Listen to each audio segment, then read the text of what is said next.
খারাপ একটু হাইসে নেই। আপনি বিভাজনের কথা কইছেন, আমি ইউজুয়ালি এসব জায়গায় এসে একটা ডার্টি জোকস টোকস বলি, আপনার ক্ষেত্রে সেটা বলবো না, এই তো ঝামেলা হয়ে গেল। যাই হোক, বিভাজন কে করেছে?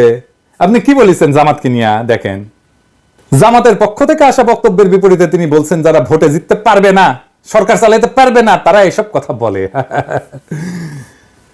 একসময় রিজার্ভ সিংকে কি তাচ্ছিল্য!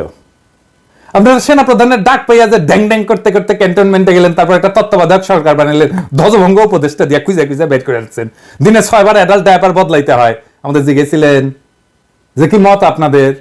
হ্যাঁ, ঐক্যের কথা কইছেন এখন। বাপরে, দেশের মালিক সেজে গেছেন না? ছাত্র শিবির ছাত্রদল মারপিট শুরু হইলো। আপনার ছাত্র দলের চট্টগ্রামে পোলারা আমারে কমপ্লেন দিল আমার ইনবক্সে এসে যে আপনার প্রিয় ছাত্র শিবির কইলে একবার কয় আপনার প্রিয় ছাত্র শিবির। কবে প্রশংসা করছিলাম, ওই একটা সারিন্দা বাজায় আর কি। ওই কয় আমার প্রিয়, আপনার প্রিয় ছাত্র শিবির আমগরে মারতেছে, কিছু এটা করেন। তা আমি কইলাম দুই সংগঠনকে নিয়ে বসবো, এভাবে মারপিট করলে কেমন করে হবে? ফ্যাসি বিরোধী দলগুলা, ছাত্র শিবির ছাত্র দল দুই দলে কিন্তু রাজি হইল, টাইম ঠিক হইলো। ছাত্র দলের প্রেসিডেন্ট সেক্রেটারি, ছাত্র শিবিরের প্রেসিডেন্ট সেক্রেটারি কেন্দ্রীয় একসাথে কথা বললে টাইম ঠিক হইলো।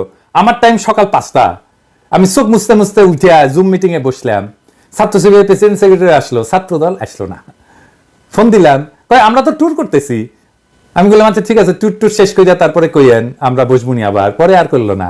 শুনলাম বিএনপির শীর্ষ নেতারা চায় না, মারপিট যে হচ্ছে সেটা বন্ধ করার জন্য ডায়ালগ করতে রাজি না বিএনপি। জাহাঙ্গীরনগরের ছাত্র শিবির থাকলে সেখানে ছাত্র দল যায় না। আর কে কমপ্লেন করেছে যে ছাত্র শিবির কেন? এটি বামেরা না করলে ছাত্র দল করেছে। গত কয়েকদিন আগে জাতীয় ছাত্র সংহতি সপ্তাহ উপলক্ষে শিবিরের মত বিনিময় সহ 34টা ছাত্র সংগঠন আসলে ছাত্র দল আসেনি। কিন্তু কেন? মিটিং এ বসে ডায়ালগ করবে না। আন্দোলনের সহযোদ্ধাদের সাথে আবার ঐক্য আর বিভাজনের গল্প বলতেছেন। মিরেশ্বরায় জামাতের মিটিং এ হামলা করছেন। কেন করছে? আপনাদের কাছ থেকে অনুমতি নেয় নাই। আপনাদের কাছে অনুমতি নাও লাগবে। হ্যাঁ, আপনার ঠোলা হয়ে গেছেন না সরকার হয়েছেন, অনুমতি নিয়ে মিটিং করতে হবে? তালুকদারি পাইছেন বাংলাদেশকে, বিভিন্ন জায়গায় তো দখল শুরু করে দিচ্ছেন, ওইটা নাই কই? তো বিভাজন কে করছে? মির্জা ভাই চুপকে সরাবে বললো ছাত্ররা, আমরা সাপোর্ট দিলাম। আপনারা বাগড়া দিলেন, বললেন না বদলানো যাবে না। আমরা বললাম নতুন সংবিধান লাগবে। আপনারা বাগড়া দিলেন, বললেন না পুরানাই সহি, এই সরকারের ম্যান্ডেট নাই, বদলাইতে পারবে না। আমরা বললাম আওয়ামী লীগকে নিষিদ্ধ করতে হবে। আপনারা বললেন না না না না না, আমরা নিষিদ্ধ করার কে? নিষিদ্ধ করবে জনগণ। তো আমরা কি জনগণ না? আমরা হরিদাস পাল? আমরা বললাম আওয়ামী লীগকে নির্বাচন আসতে দেওয়া যাবে না। আপনারা প্রফেসর ইউনূসকে যা কয়ে আসলেন, না না না আওয়ামী লীগকে নির্বাচনে আনতে হবে, আসবে, নির্বাচন করবে। সারা দেশে একটা জাতীয় ঐক্যমত তৈরি হয়েছে ইসকন নিষিদ্ধের বিষয়ে। আপনি যাই বলে আসলেন প্রফেসর ইউনূসকে, আপনারা চান না ইসকন নিষিদ্ধ হোক। আপনি বলতেছেন বিভাজন, অনৈক্য। আপনি শুরু করেন আগে অনৈক্য। আপনি ইন্ডিয়াকে খুশি করার জন্য আপনি আওয়ামী লীগের নির্বাচনে আনতে চান, ইসকনকে নিষিদ্ধ করতে চান না, ইন্ডিয়াকে খুশি করার জন্য। আপনি কি ভাবছেন ইন্ডিয়া আপনাদের প্রচুর পেন দিবে? হ্যাঁ, জিয়া রহমানকে কে মারছে? ইন্ডিয়া। বিডিআর আর্মি অফিসারদের কে মারছে? ইন্ডিয়া। আপনাদের এত বছর ক্ষমতার বাইরে রাখছে কে? ইন্ডিয়া। আপনি কি জাতির সাথে মশকরা করতেছেন মির্জা ভাই? আমরা যেটাই বলি সেটাই না, বিভাজন তো আপনি করতেছেন। তার মানে হইতেছে ঐক্য মানে আপনার মত মাইনা নেওয়া, আপনার অনুগামী হওয়া, আপনার দাসত্ব করা, এটা আপনার কাছে ঐক্য। হাসিনা আমাদের বলতো উন্নয়ন বিরোধী, আর আপনারা ক্ষমতায় যাইতে না যাইতে নতুন টার্ম আবিষ্কার করেছেন ঐক্য বিরোধী। বাহ, খুব মসৎকার।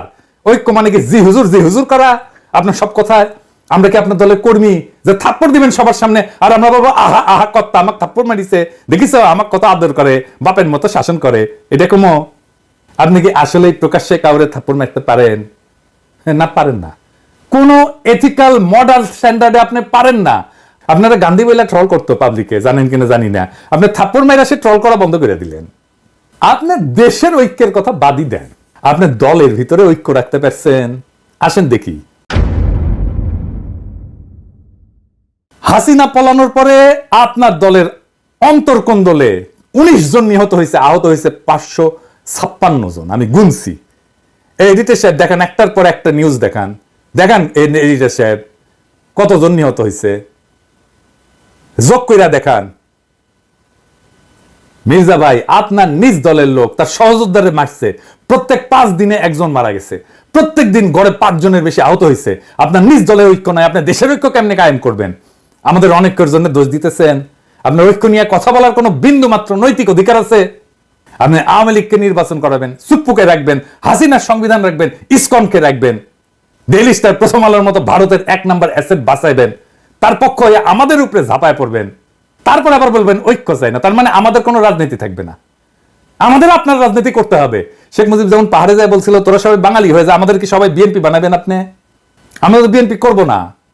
রাজশাহীর যখন পলিটিক্স করতাম, ছাত্র রাজনীতি করতাম, তখন ছাত্র দলের এক নেতা হয়েছিল যে আমরা বিএনপি করি, গল্লিক খাই, গল্লিক হ্যাঁ, আমরা তো গল্লিক খাবো না।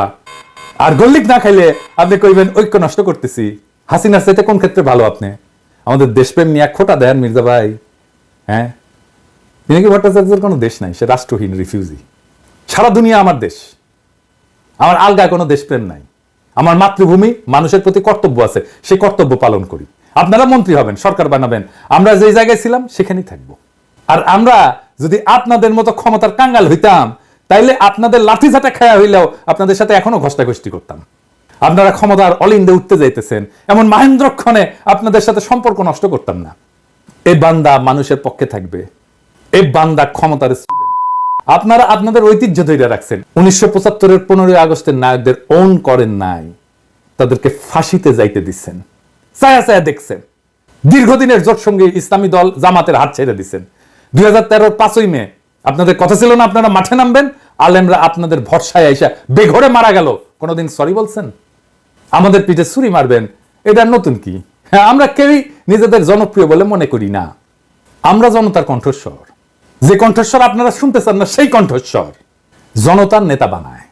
জনপ্রিয়তা জনতার কাছ থেকে আসে। যারা তার কাছাকাছি তারাই জনপ্রিয় হয়, তাদেরকেই পছন্দ করে, তাদেরকেই ভালোবাসে। আপনাদের তো আমাদের দরকার নাই। আমরা তো ক্যানন ফোডার, জানেন তো, খরচাযোগ্য। মানে জানেন ক্যানন ফোডার এই শব্দটার মানে? এটা একটা সামরিক পরিভাষা। এটা খুব অল্প ট্রেনিং পাওয়া সৈন্যদের ক্ষেত্রে বোঝানোর জন্য ব্যবহার করা হয়। যারা যুদ্ধে শত্রুর কামানের গোলার আঘাতে প্রথম সারিতে মারা যাওয়ার জন্য তাদেরকে পাঠানো হয়, মানে কামানের খাদ্য আর কি। এইটা সাধারণত সেই সৈন্যদের জন্য বলা হয় যারা সংখ্যায় বেশি, কম প্রশিক্ষিত বা কম গুরুত্বপূর্ণ। তাদেরকে কৌশলগতভাবে শত্রু আক্রমণ ঠেকানোর জন্য মূল বাহিনীকে সুরক্ষিত রাখতে ব্যবহার করা হয়। মূল বাহিনীর সামনে ক্যানন ফোডাররা থাকে, এবং আধুনিক সময়ে ক্যানন ফোডার শব্দটার উপকর্তে ব্যবহার করা হয় যেখানে এমন লোকদেরকে বোঝায় যাদের সহজে খরচাযোগ্য মনে করা হয়। কোনো উচ্চতর লক্ষ্য অর্জনের জন্য তাদেরকে ব্যবহার করা হয়। তাদের জীবন বা মূল্যকে যথেষ্ট গুরুত্ব দেওয়া হয় না।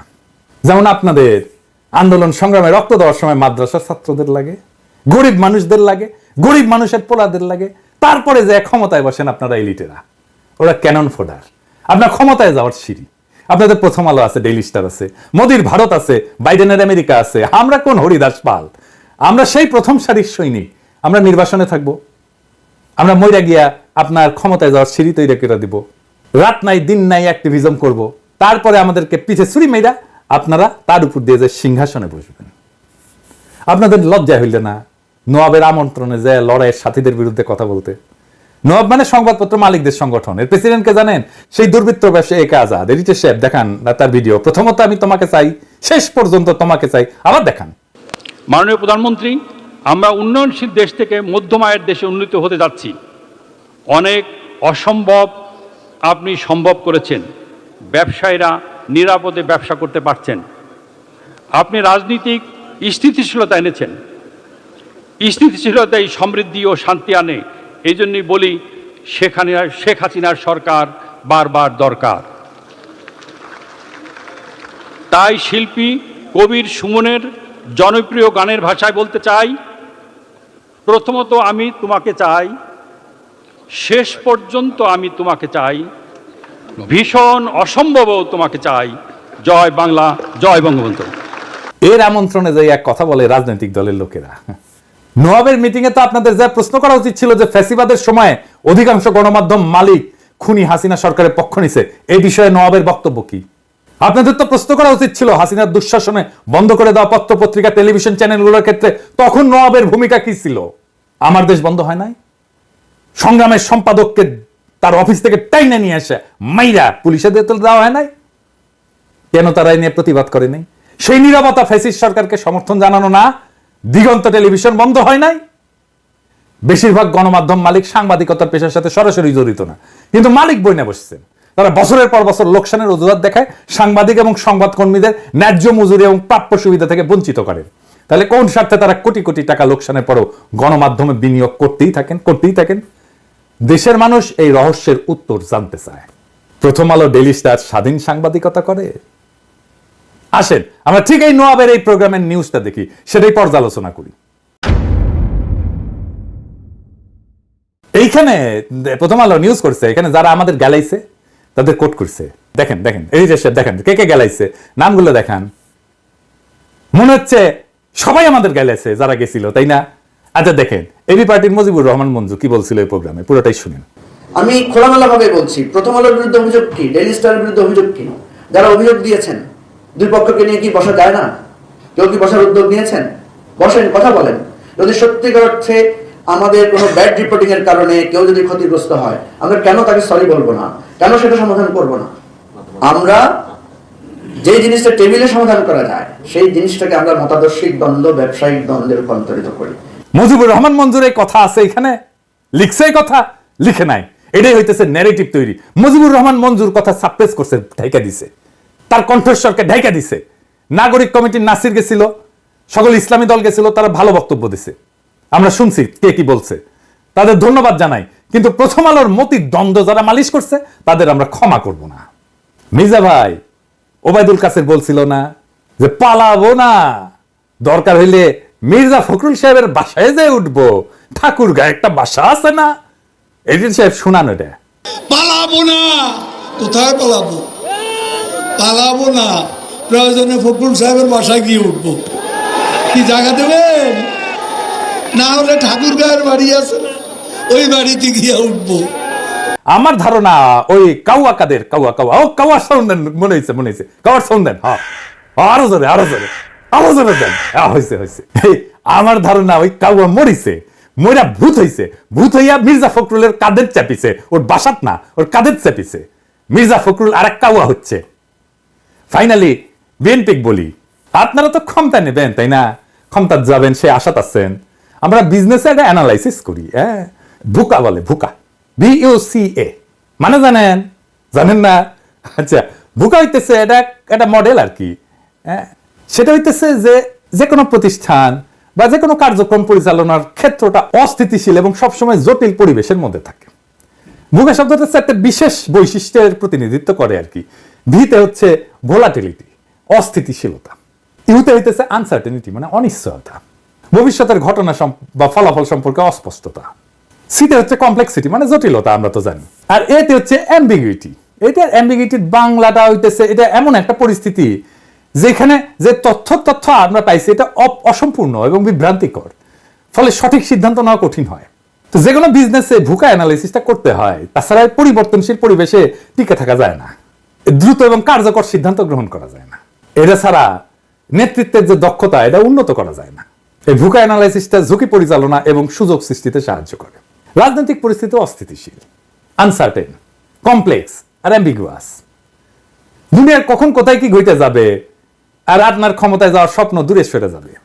হ্যাঁ, কখন কোন উপদেষ্টার মনে হবে যে এইবার ইসকনের নেতারে গ্রেপ্তার করি, তারপরে এটা মারপিট হবে, তারপরে খুনাখুনি হবে, কেস অন্যরকম হয়ে যাবে। আমি অনেক আগে থেকে বলতেছি প্রফেসর ইউনূসের সরকার ফেল করার রাস্তায় হাঁটতেছে, বলি না? আপনাদের স্বপ্ন কিন্তু স্বপ্নদোষ হয়ে যেতে পারে, খুব খেয়াল। তবে আপনারা প্রথম আলো নিয়ে যা করছেন, প্রথম আলোর পাশে দাঁড়াইছেন এবং আমাদের পিঠে ছুরি মারছেন, সেই জন্য আপনাদের সাথে কোনো রাজনৈতিক সম্পর্ক আর সম্ভব না।